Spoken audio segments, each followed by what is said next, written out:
Grupo ng mga gangster, pinagtripan at sinaktan ang matandang babae na nagtitinda ng mami sa kalsada. Pero halos mabahagang mga buntot nila nang dumating ang anak ng matandang babae. Nakatayo si Aling Lita sa kanyang karaniwang pwesto sa masikip na kalsada ng Maynila.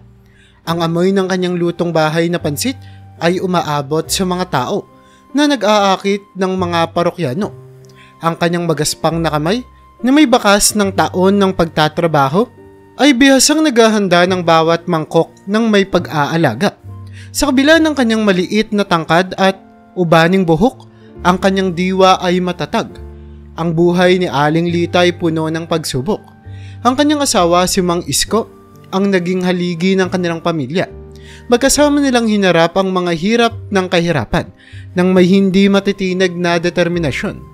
Nagtrabaho si Isko bilang isang tsuper ng jeep at kahit kaunti lang ang kita, nagawa nilang tustusan ng pangangailangan ng kanilang 5 anak. Ang kaligayahan ng pamilya ay simple ngunit malalim na nakaugat sa pagmamahal at suporta sa isa't isa. Isang gabing maulan, naganap ang trahedya ng masangkot sa matinding aksidente ang jeep ni Mang Isko. Hindi siya nakaligtas. Iniwan si Lita na nag-iisang inaasahan ng kanilang pamilya. Ang pagkawala ay nakapanlulumo, ngunit alam ni Aling Lita na kailangan niyang maging matatag para sa kanyang mga anak. Nagsimula siyang magtinda ng pansit upang maitawid ang pangangailangan. Isang kasanayan na natutunan niya mula sa kanyang nanay. Bawat araw gumigising siya bago sumikat ang araw upang ihanda ang kanyang mga sangkap. Pagkatapos ay itatayo niya ang kanyang maliit na tindahan sa abalang kalsada. Ang kanyang panganay na anak na si Timothy ay laging naiiba sa ibang mga bata sa kanilang lugar. Kahit noong bata pa siya, ipinakita na niya ang isang kakaibang sense ng responsibilidad at pagiging mature. Habang naglalaro ang kanyang mga kaibigan, si Timothy ay tumutulong kay Aling Lita sa tindahan ng pansit.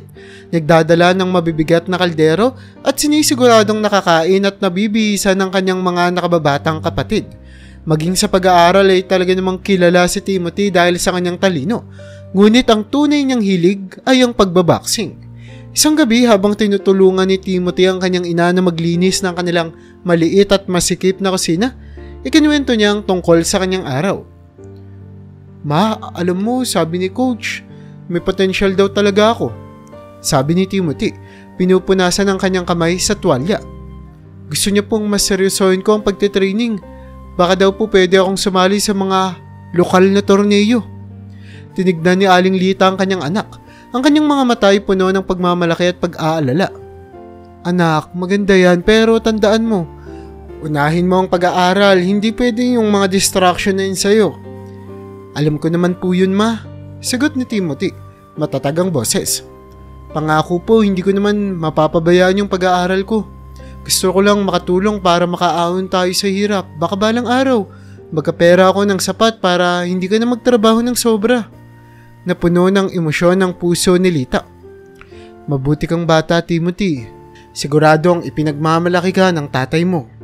Kinabukasan gumising si Lita ng madaling araw gaya ng dati. Tahimik siyang kumilos sa kanilang maliit na tahanan. Nag-iingat na hindi magising ang kanyang mga anak. Tinignan niya ang maliit na altar sa sulok ng kanilang sala kung saan nakalagay ang litrato ni Mang Isko. Sinindihan niya ang kandila at nagdasal ng tahimik. Isko, gabayan mo kami.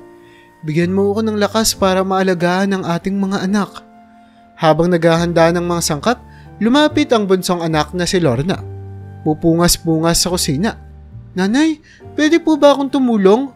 Tanong ni Lorna habang kinukusot pa ang kanyang mga mata. Matulog ka na anak. Kailangan mo ng pahinga. Sagot ni Aling Lita. Dahan-dahang ginabayan pabalik sa kwarto ang bata. Pagkatapos ng umaga, naganda na si Timothy para sa eskwela. Ang kanyang gamit sa pagbaboxing ay maayos na nakaimpake sa kanyang bag. Huminto siya sandali at tinignan ang kanyang nanay na abala sa pagtatayo ng kanyang tindahan ng pansit sa labas ng kanilang bahay. Ma, babalik ako ng gabi ha. May training ako pagkatapos ng klase. Sabi niya, humalik sa pisngi ng nanay niya. Mag-ingat ka, Timothy. At huwag mong kalimutang kumain. Tawag ni Lita sa kanya. Habang papalayo si Timothy, tinignan siya ni Lita na may halong pagmamalaki at pag-aalala. Alam niyang mahirap ang daan sa hinaharap, ngunit sa tabi ni Timothy, naramdaman niyang kaya nilang harapin ang kahit na sino. Mabagal na lumipas ang araw para kay Lita habang nagsaserbisyo sa kanyang mga parokyano. Bawat mangkok ng pansit ay isang maliit na tagumpay laban sa kahirapan. Pinahahalagahan ng kanyang mga suki ang kanyang kasipagan at madalas nagbibigay ng mga salitang nakakapagpalakas ng loob. Alam mo, Aling Lita, ang sarap talaga ng pansit mo.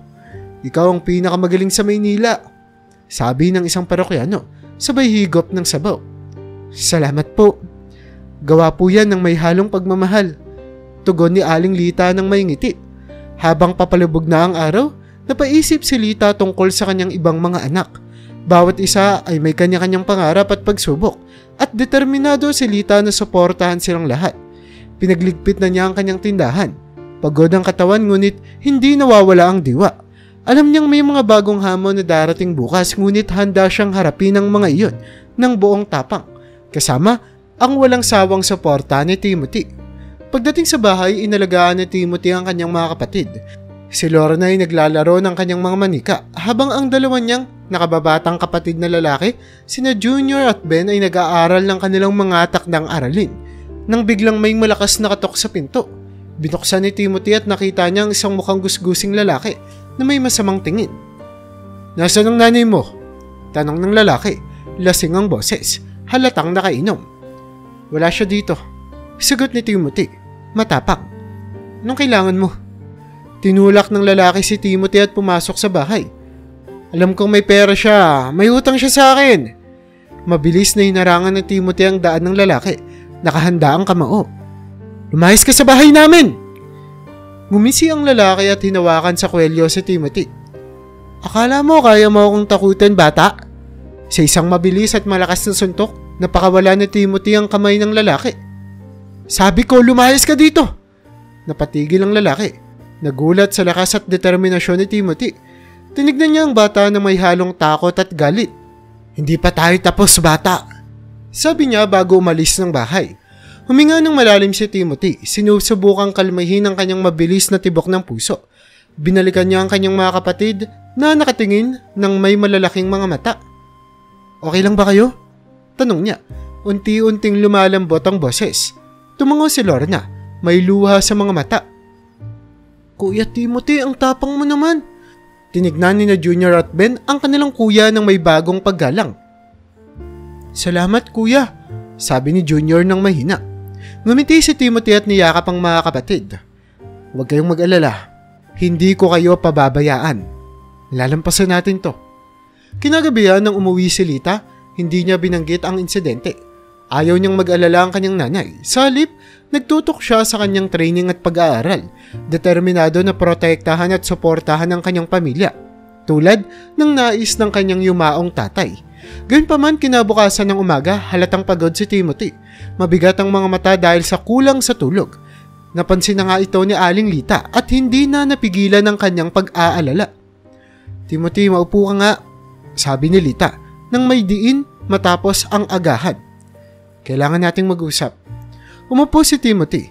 Ramdam ang kaseryosohan ng boses ng nanay niya. Ano ba yun, ma?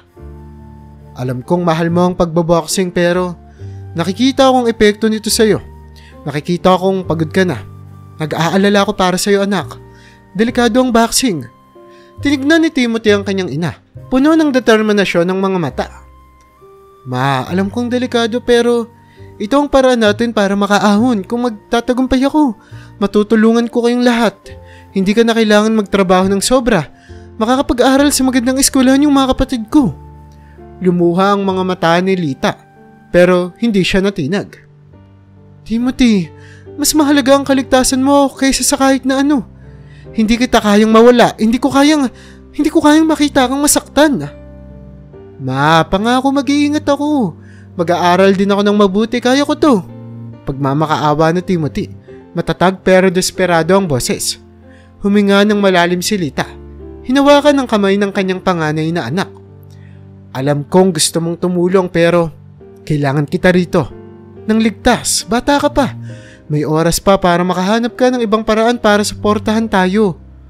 Naramdaman ni Timothy ang inis pero higit sa pakiramdam ay ang pagmamahal para sa kanyang nanay. Naiintindihan ko ma, pero pakiusap. Hayaan mo akong subukan, sandali lang. Kapag hindi ko na kaya, titigil ako, pangako. Tinignan ni Lita ang mata ng kanyang anak at nakita ang determinasyon na katulad ng sa kanya. Dahan-dahan siyang tumango kahit na may pag-aalala pa rin sa kanyang puso. Sige Timothy, pero kailangan mo akong pangakuan. Kapag naging sobrang hirap na, titigil ka. Mas mahalaga ang kaligtasan mo. Niyakap ni Timothy ang kanyang nanay ng mahigpit. Pangako po mama, salamat po. Habang umaalis si Timothy para sa eskwela at training, tinignan siya ni Lita na may halong pagmamalaki at pag-aalaga. Tahimik siyang nanalangin na sana'y manatiling ligtas ang kanyang anak na ang kanyang mga pangarap, gaano man kadelikado, ay magdala sa kanila sa mas magandang hinaharap. Hanggang sa isang araw, hindi makapaniwala si Timothy nang matanggap niya ang balita. Nakakuha siya ng buong scholarship para sa senior high school at kolehiyo sa isang prestigyosong institusyon sa ibang lungsod. Isang pagkakataong maaaring magbago ng lahat para sa kanyang pamilya. Ngunit nangangahulugan din itong iiwan niya ang kanyang nanay at mga kapatid. Kinagabihan, tahimik na nakaupo si Timothy sa kanilang maliit na sala. Hawak-hawak ang liham ng pagtanggap. Napansin ni Lita ang kanyang malungkot na muka at umupo sa tabi niya. Anong problema, anak? Tanong niya ng mahinahon. Iniabot ni Timothy ang liham sa kanya. Hindi makapagsalita. Binasa ni Lita ito. Ang mga mata ay lumawak sa pagmamalaki at pag-aalala. Napakagandang balita nito, Timothy, sabi niya, puno ng emosyon ng boses. Pero naiintindihan ko kung bakit ka nababahala. Kailangan mong lumipat at umalis. Tumango si Timothy. Ma, ayaw kong iwan ko kayo at yung mga bata kong kapatid. Papaano kayo? Kakayanin niyo bang wala ako? Inilagay ni Lita ang kanyang kamay sa balikat ni Timothy. Makakaya namin, Timothy. Itong pagkakataon mo para gumawa ng mas magandang kinabukasan para sa ating lahat at lalong-lalo na para sa sarili mo. Dapat mong tanggapin ito. Nakatungo si Timothy, labis na naguguluhan. Bumalik sa kanyang alaala ang isang pag-uusap nila ng kanyang tatay, si Mang Isko. Ilang taon na ang nakalipas. Isang usapang hindi niya makakalimutan. Isang maaraw na hapon na iyon, tumutulong ang batang si Timothy sa kanyang tatay na ayusin ang jeep. Pinunasan ni Mang Isko ang kanyang mamantikang mga kamay sa basahan at tumingin sa kanyang anak ng seryoso. Timothy, halika dito, sabi ni Isko. Iniimbita siyang umupo sa tabi niya. Gusto kong pag-usapan natin ang isang mahalagang bagay.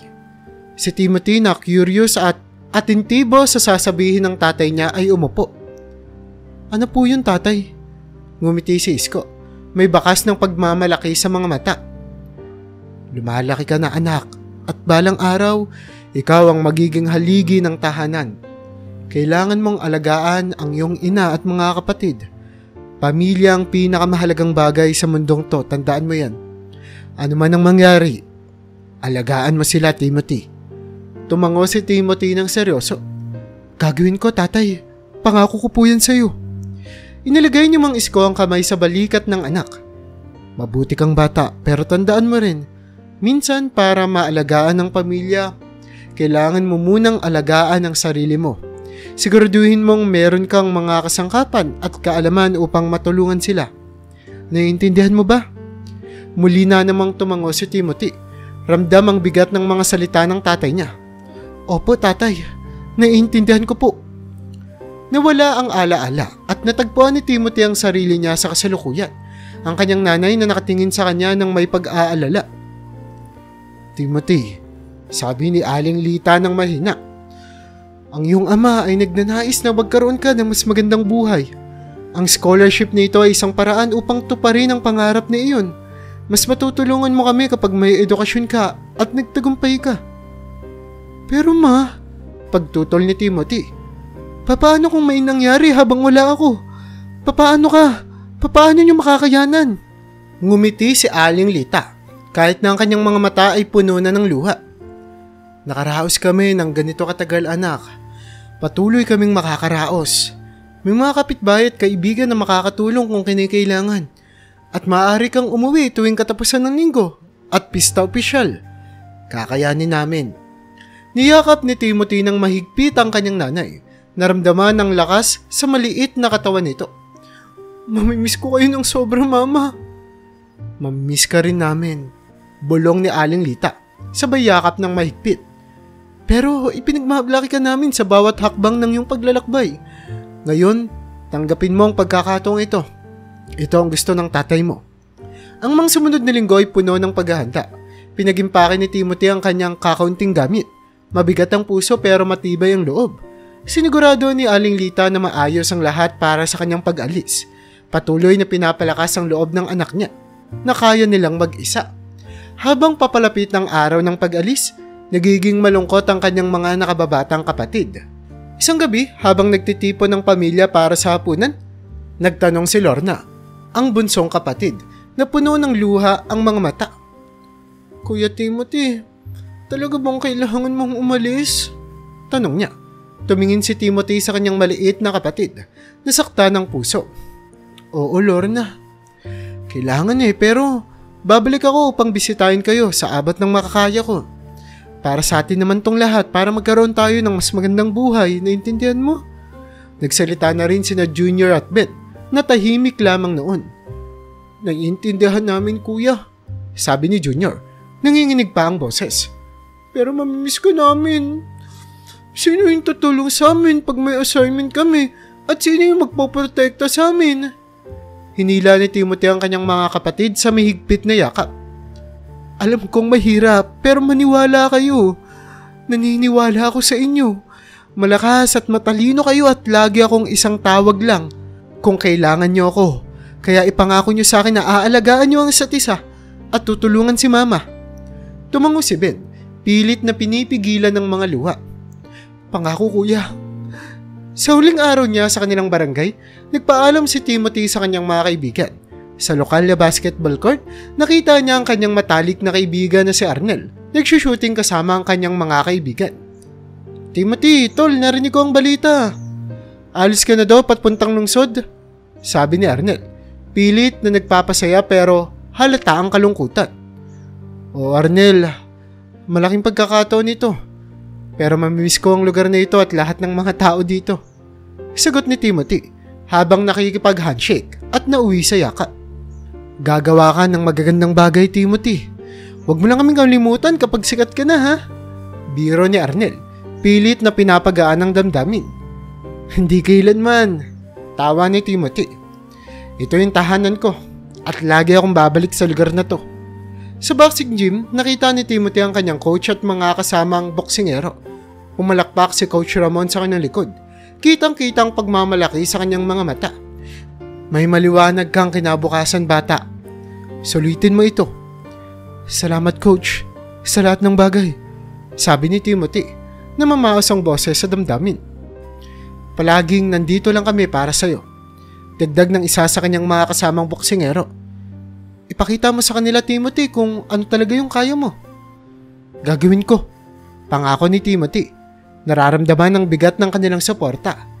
Sa araw ng pag-alis ni Timothy, nagtipo ng buong pamilya niya para magpaalam sa kanya. Pinipigilan ni Aling Lita ang kanyang mga luha. Ngumingiti sa kabila ng kanyang pag-aalala. Mag-aaral ka ng mabuti, Timothy, ha? Pagmamalaki mo kami, sabi niya. Niyayakap siya ng maigpit. Gagawin ko, ma, pangako. Sagot ni Timothy na mamaos sa emosyon. Habang umaalis ang bus, tinitignan ni Timothy ang kanyang pamilya na nakatayo ng magkakasama. Ang kanilang mga mukha ay pinaghalong pagmamalaki at kalungkutan. Alam niyang tama ang desisyon niya, kahit na isa ito sa pinakamahirap na ginawa niya. Determinado siyang tuparin ang alaala ng kanyang tatay at ang pangakong binitawan niya noon pa man. Sa kanyang scholarship at mga bagong pagkakataon, naramdaman ni Timothy ang bagong layunin. Magtatagumpay siya, hindi lang para sa sarili kundi para sa pamilyang labis niyang mahal. At sa bawat hakbang na gagawin niya, dala niya ang karunungan at lakas na ibinigay ng kanyang tatay at ang hindi matitinag na suporta ng kanyang nanay. Habang nakaupo si Timothy sa kanyang kama, sa maliit na dormitoryong pinaghahatian niya at ng 12 pang ibang mga estudyante, ang ingay ng usapan, tawanan at paminsan-minsang pagtatalo ay naririnig. Pero si Timothy ay nakakaramdam ng matinding kalungkutan. Miss na niya ang kanyang pamilya. Dinala siya ng scholarship sa isang prestiyosong paaralan sa ibang lungsod, malayo sa mga pamilyar na kalye ng Manila at sa mainit na presensya ng kanyang nanay at mga kapatid. Kinuha niya ang kanyang telepono at tinignan ng mga larawan ng kanyang pamilya. At ang pagka-homesick niya ay lalo pang tumindi.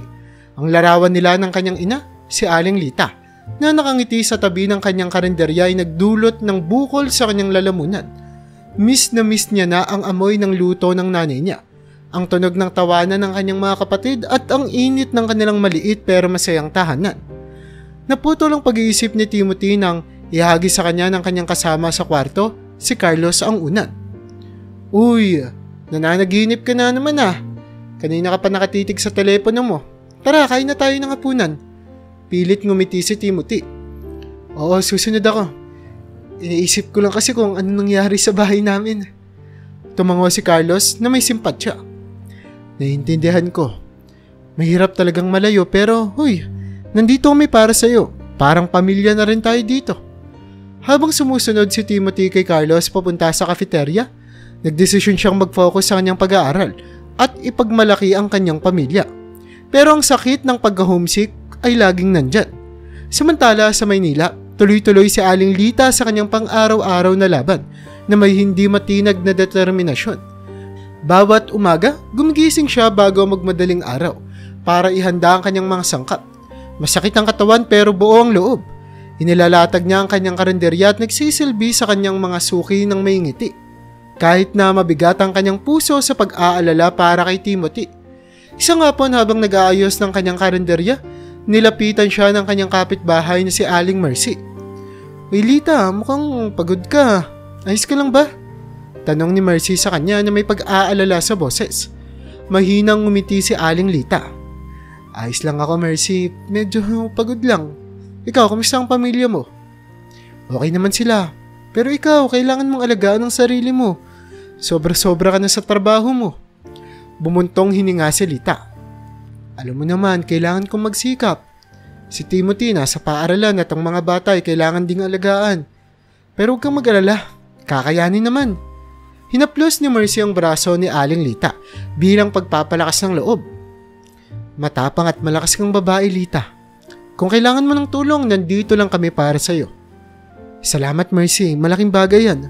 Sagot ni Lita, taos-pusong nagpapasalamat sa suporta ng kanyang mga kapitbahay.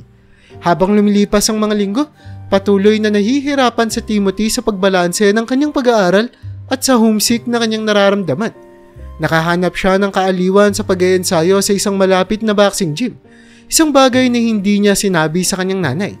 Ang boxing ang nagbigay sa kanya ng pakiramdam ng panibagong layunin at koneksyon sa kanyang nakaraan na nagpapaalala sa kanya ng pangako niya sa kanyang tatay.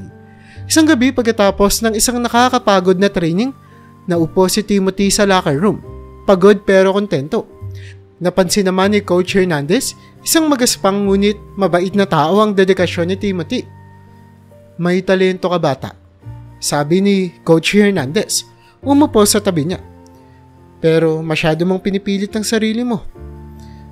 Ano ba ang motibasyon at nagpapagalaw sa iyo ngayon? Ngumiti si Timothy pataas. Pinupunasan ng pawis sa kanyang noo. Ang pamilya ko po. Gusto kong bigyan sila ng mas magandang buhay. Tumango si Coach Hernandez. May pag-unawa sa kanyang mga mata. Magandang dahilan yan bata. Pero wag mong kalimutan na alagaan din ang sarili mo. Hindi mo sila matutulungan kung ikaw mismo pagod ka. Tumango si Timothy. Nagpapasalamat sa payo. Tatandaan ko po yan Coach, salamat. Sa Maynila, patuloy ang mga pagsubok ni Lita. Isang gabi, habang naghahanda ng hapunan, tinulungan siya ni na Junior at Ben. Pero dahil sa kanilang kakulangan sa karanasan, nagkaroon ng kaunting abarya sa kusina. Mag-ingat kayo mga anak, sabi ni Lita nang malumanay, kahit na may bakas ng pagod ang boses. Ayaw nating masayang ang pagkain. Pasensya na po nanay, sabi ni Junior, nakayuko. Gusto lang po naming tumulong. Ngumiti si Aling Lita. Masakit ang puso dahil sa pagmamahal at pagmamalaki sa kanyang mga anak. Alam ko mga anak at pinapahalagahan ko yan. Huwag kayong mag-alala. Malalampasan din natin to ng magkakasama.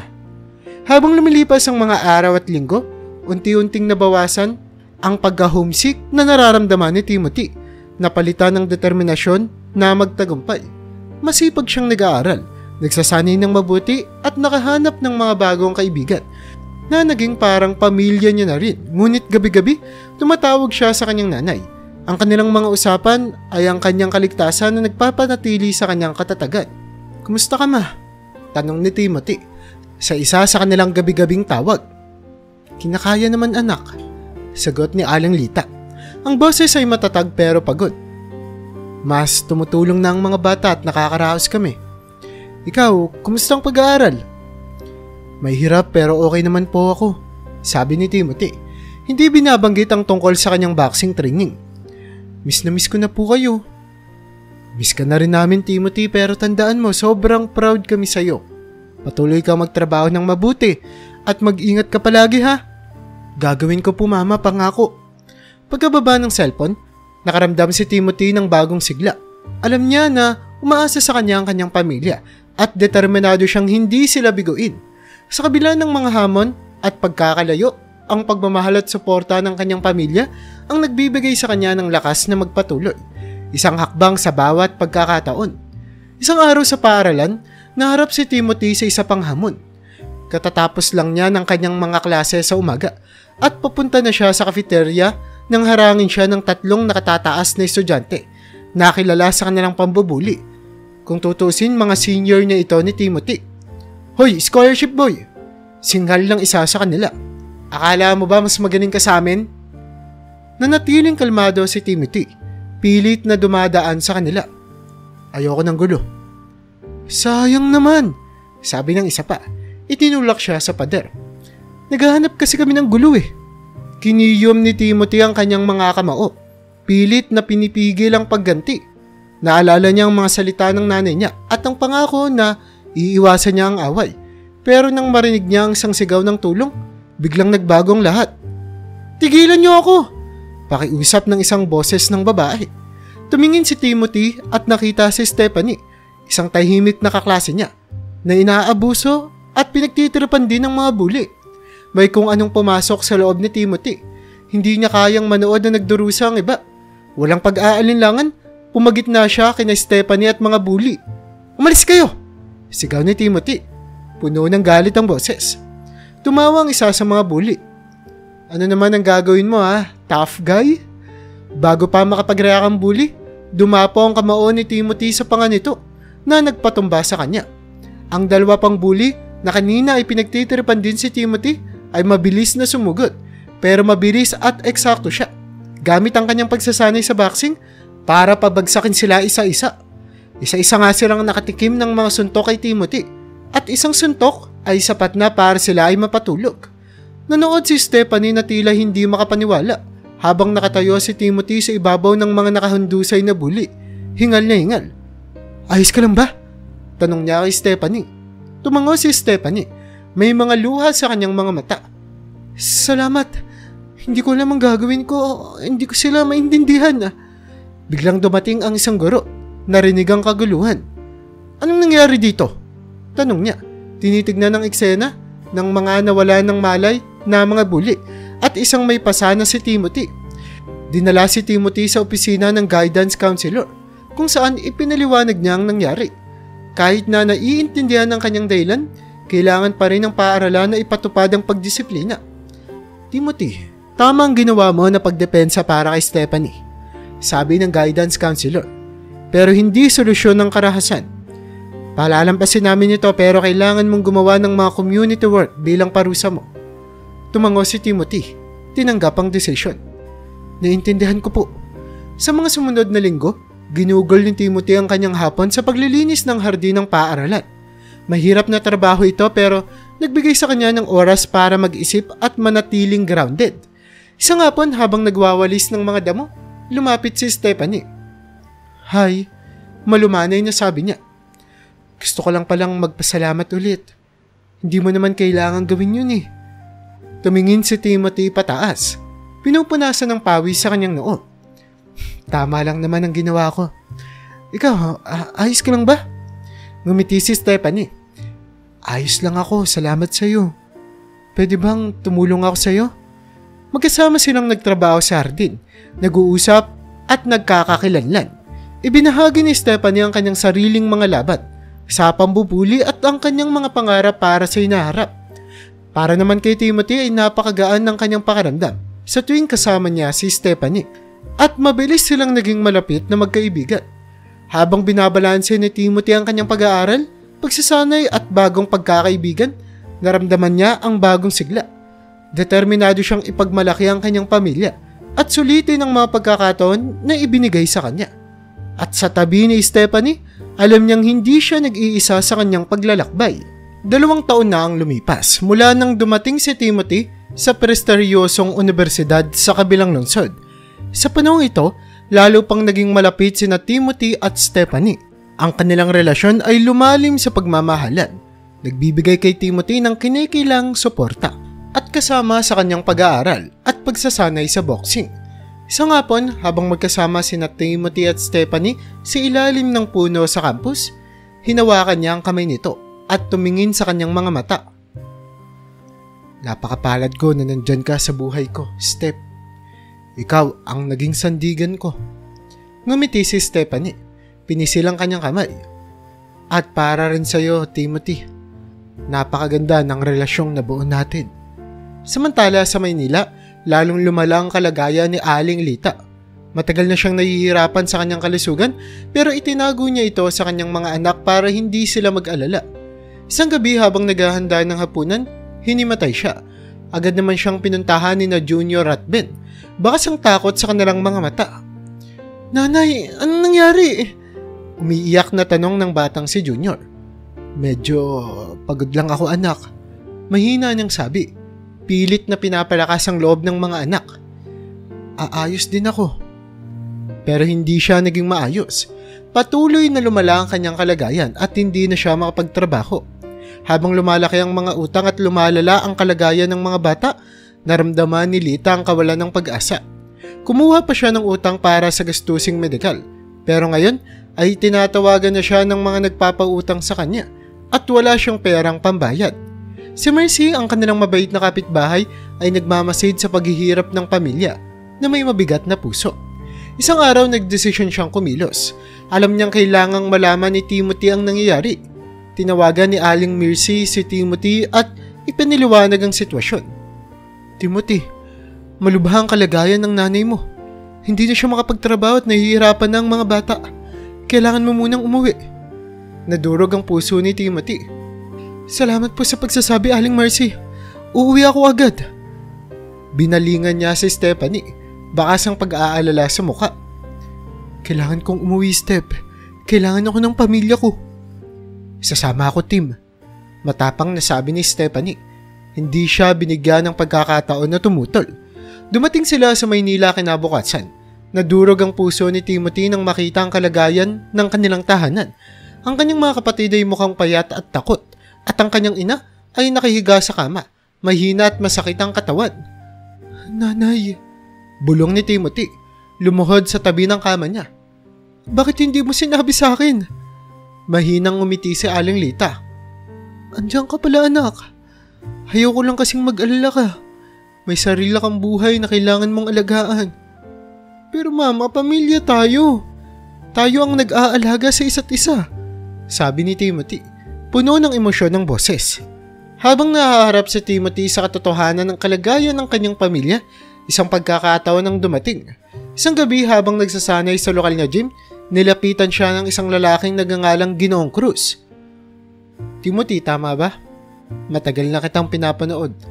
Sabi ni Mr. Cruz. May talento ka. Naisip mo bang pumasok sa pro? Nagulat si Timothy. Professional boxing? Hindi ko alam. Nagpatuloy si Mr. Cruz. Alam mo, malaki ang kikitain mo. Sapat para matulungan mo ang pamilya mo, kaya pag-isipan mo. Kinuwento ni Timothy ang alok na yon kay Stephanie ng gabing yon. Ano sa tingin mo, Steph? Malaking tulong to kung sakali. Nagmukhang nag-alala si Stephanie. Tim, delikado ang pro boxing. Pwede kang masaktan ng maluba. Alam ko, pero wala akong ibang nakikitang paraan para matulungan ang pamilya ko ngayon. Naghihirap sila at hindi ko kayang walang gawin. Mabigat ang loob, tumango si Stephanie. Kung ito ang kailangan mong gawin, susuportahan kita. Basta pangako mo na mag-iingat ka ha. Hinalikan ni Timothy ang kanyang noo. Pangako, Steph. Nang hindi sinasabi sa kanyang ina, tinanggap ni Timothy ang alok ni Mr. Cruz at nagsimulang mag-training para sa kanyang unang professional fight. Pinagsabay niya ang pag-aaral at pagsasanay sa boxing. Nakakapagod pero ang determinasyon niya ang nagpapatuloy sa kanya. Alam niyang ang pera na makukuha niya ay malaking tulong sa kanyang pamilya. Dumating ang gabi ng kanyang unang laban. Kabado pero nakafocus si Timothy. Nasa audience si Stephanie, kabado rin. Nang tumunog ang kampana, kumilos si Stephanie na may precision at lakas. Nagbunga ang kanyang pagsasanay at nanalo siya sa laban. Nakakuha siya ng malaking premyo. Laban pagkatapos ng laban, patuloy na nanalo si Timothy. Lumalago ang kanyang reputasyon. Ang kinikita niya ay napupunta sa pagbabayad ng utang ng kanyang nanay at pagkuha ng doktor para gamitin siya. Sinigurado rin niyang sapat ang pagkain ng mga kapatid niya at patuloy ang kanilang pag-aaral. Isang gabi umuwi si Timothy na may dalang gamot at groceries. Si Aling Lita na unti-unti nang lumalakas ay tumingin sa kanya na may luha sa mga mata. Timothy anak, saan ang galing ang lahat ng ito? Paano mo ito nabayaran? Nagdalawang isip si Timothy. Tapos ay nagdesisyong sabihin na ang totoo. Nanay, nagpo-professional boxing po ako. Ang pera na kinikita ko ang ginagamit ko para matulungan kayo. Nanlaki ang mga mata ni Aling Lita sa gulat. Professional boxing, Timothy, delikado yun ah. Alam ko po ma, sabi ni Timothy, hawak ang kamay niya. Pero sulit ito kung ibig sabihin ay gumagaling ka. Hindi ko kayang walang gawin. Bumuhos ang luha ni Aling Lita habang niyayakap ang kanyang anak. Ang tapang mo, Timothy. Salamat. Dahil sa suporta ni Timothy, unti-unting gumaling si Aling Lita. Nabayaran ang mga utang at naging mas matatag ang kalagayan ng pamilya. Patuloy na nag-aaral si Timothy. Determinado na tuparin ang kanyang pangako sa edukasyon at sa kanyang pamilya. Habang bumabalik ang lakas ni Aling Lita, bumalik din ang kanyang pag-asa. Nakita niya kay Timothy ang parehong determinasyon at katatagan na meron ang tatay ni Timothy noon. Ang pamilya, kahit na dumaan sa matinding pagsubok, ay nagkakaisa at mas matibay kaysa sa dati. At habang nakatayo si Timothy sa tabi ni Stephanie, puno ng pasasalamat ang kanyang puso para sa pagmamahal at suporta na nagdala sa kanya sa pinakamadilim na panahon. Isang araw gayon pa man sa isang routine check-up, naging seryoso ang mukha ng doktor habang nare-review ang resulta ng mga test ni Aling Lita. Ginang Lita, ikinalulungkot kong sabihin na meron kayong seryosong kondisyon sa puso. Halos malaglag ang puso ni Timothy. Ano pong ibig sabihin nito, Dok? Tumingin ng doktor kay Timothy at Aling Lita na may simpatya. May sakit siya sa puso. Kailangan natin itong bantayan ng mabuti. Gamutin ng gamot at pagbabago sa mga pamumuhay niya. Maaring kailangan ng operasyon kung lumala pa ito. Lalong lumaki ang pag-aalala ni Timothy. Magkano po ang aabutin ng gamutan? Bumuntong hininga ang doktor.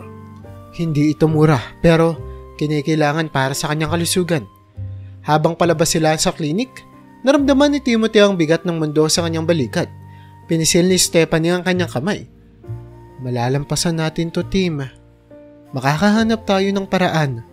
Ang desperasyon at determinasyon ang nagtula kay Timothy na mas mag-training pa. Tinanggap niya ang mas maraming laban. Alam na bawat panalo ay nagdadala sa kanya ng mas malapit sa pagkamit ng pondo para sa gamutan ng kanyang ina. Sa kabila ng pag-aalala ni Stephanie, nanatili siya sa tabi ni Timothy. Patuloy na nagbibigay ng kanyang buong suporta. Sa bawat laban, lumago pa nga ang reputasyon ni Timothy. Naging rising star siya sa mundo ng boxing. Kilala sa kanyang galing at katatagan. Ang perang kinikita niya ay napupunta sa mga gastusing medikal ni Aling Lita. Sinisiguro na nakakatanggap siya ng pinakamahusay na gamutan. Dahan-dahan pero tiyak, nagsimula na namang bumuti ang kalusugan ni Aling Lita sa ilalim ng pangangalaga ng doktor. Ang gamot ay tumulong na mamanage ang kanyang kondisyon sa puso. At sa tamang gamutan, nagsimulang bumalik ang kanyang lakas. Naging mas matatag ang kalagayang pinansyal ng pamilya at hindi na nila kailangang mag-alala tungkol sa kanilang susunod na pagkain. Isang gabi pagkatapos ng isang matagumpay na laban, umuwi si Timothy na may dalang pag-asa at tagumpay. Umupo siya sa tabi ng kama ng kanyang nanay. Hawak ang kanyang kamay. Ma, sabi ng doktor, bumubuti na daw ang kalagayan mo. Wika ni Timothy, puno ng pag-asa ang boses. Mahinang ngumiti si Lita. Oo anak, salamat sa iyo. Nagsakripisyo ka ng sobra para sa amin. Ginawa ko po ito ma dahil mahal ko kayo. At nangako ako kay tatay na aalagaan ko ang pamilya. Sagot ni Timothy, namamasa ang mga mata sa luha. Nanginginig naman ang mga mata ni Aling Lita sa pagmamalaki. Magiging proud na proud sa iyo ang tatay mo, Timothy. Lahat kami ay proud sa iyo. Habang nagtitipon ng pamilya sa paligid na Aling Lita, ang kapaligiran ay puno ng pagmamahal at pasasalamat. Natupad ni Timothy ang kanyang pangako at sa tabi ni Stephanie, alam niyang kaya nilang harapin ang anumang hamon na darating. Sa pamamagitan ng mga pagsubok at tagumpay, naging haligi ng lakas si Timothy para sa kanyang pamilya. Pinatunayan na sa pagmamahal, determinasyon at fighting spirit, kaya nilang mapagtagumpayan ang anumang balakid. Hindi tiyak ang hinaharap pero magkasama nilang haharapin ito ng may tapak. Pinagbubuklod ng pagmamahal ng pamilya at pangako ng mas magandang bukas. Kahit tutol si Timothy, determinado si Aling Lita na mabawi ang kanyang kalayaan. Habang unti-unting gumagaling ang kanyang kalusugan, nagsimula siyang magtrabaho muli at muling itinayo ang kanyang tindahan ng mami. Nag-aalala si Timothy para sa kanya, ngunit pinakalma siya ni Aling Lita. Anak, kailangan kong gawin ito. Itong nagbibigay ng layunin sa buhay ko. Matatag niyang sabi. Hindi ko naman nasasagarin ang sarili ko, pangako. Napilitang pumayag si Timothy. Alam niyang matigas ang ulo ng kanyang ina. Bumalik siya sa paaralan, binabalanse ang kanyang pag-aaral at ang lumalago niyang karera sa boxing. Si Stephanie ay palaging nandyan, palaging sumusuporta at hinihikayat siyang magpatuloy. Tila bumabalik na sa normal ang buhay. Patuloy na nanalo si Timothy sa mga laban. Lumalawak ang kanyang reputasyon sa mundo ng boxing. Regular siyang nagpapadala ng pera para sa bahay upang matiyak na maayos ang kalagayan ng kanyang pamilya. Bawat ilang linggo, bumibisita siya sa Maynila upang makasama ang kanyang pamilya. Pinapahalagahan ang bawat mga sandali. Isang gabi naisipan ni Timothy na sorpresahin ang kanyang pamilya sa isang hindi planadong pagbisita. Habang papalapit siya sa kanilang bahay, narinig niya ang sigawan at tunog ng mga nababasag na gamit. Bumilis ang tibok ng kanyang puso nang maunawaan niyang may nangyayaring masama. Nagmadali siyang pumunta at nakita ang isang grupo ng mga gangster na nambubulahaw sa kanyang ina. Itinapon nila ang mga gamit nito at pinagtatawanan siya. Hoy kayo! Tigilan yung nanay ko! Sigaw ni Timothy. Puno ng galit ang kanyang boses. Huminto ang mga gangster at hinarap siya. May mga ngiting masama sa kanilang mga muka. O tignan nyo, andito ang sikat na boksingero. Anong gagawin mo ngayon ha? Matapang ka ba? Saad ng isa sa kanila. Hindi nagdalawang isip si Timothy. Sumugod siya. Nagliparan ng kanyang mga kamao. Knockout ang unang gangster sa isang suntok at agad niyang sinunod ang susunod pang tatlo. Ang kanyang pagsasanay at determinasyon ang nagbigay sa kanya ng lakas at mabilis niyang natalo ang apat na kalaban. Naiwang walang malay sa lupa. Ang huling gangster, nang makita ang kanyang mga kasama na natalo, ay bigla na lamang naglabas ng baril. Akala mo ba mapipigilan mo kami? Mag-isip ka ulit bata. Sigaw nito. Tinutok ang baril kay Aling Lita.